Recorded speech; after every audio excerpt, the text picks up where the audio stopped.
There are places where the earth speaks louder, where gravity dances with light and time is washed away. 3 rivers, 3 journeys, 1 voice, water, falling endlessly. In southern Mexico, El Chiflón whispers through turquoise ribbons, slicing through Chiapas like silk. Here, the water is young, swift, bright, eager. Locals call it the Great Blow, for the wind that rises with the spray. But stay a while, and you'll hear the stillness behind its roar. Further south in Costa Rica, Nauyaca waits, tucked deep in the jungle. A twin cascade falling like braided hair over black rock. This is where silence meets sound, not wild, not tame, just balanced. It's a place where even time takes a breath.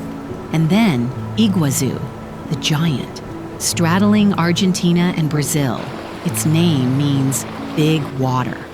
It doesn't fall, it commands. 275 cascades, a living pulse of the rainforest, stand too close and it feels like the sky is falling into the earth. Different lands, same truth. We are drawn to the edge, to listen, to remember. That life, like a river, always finds its way home.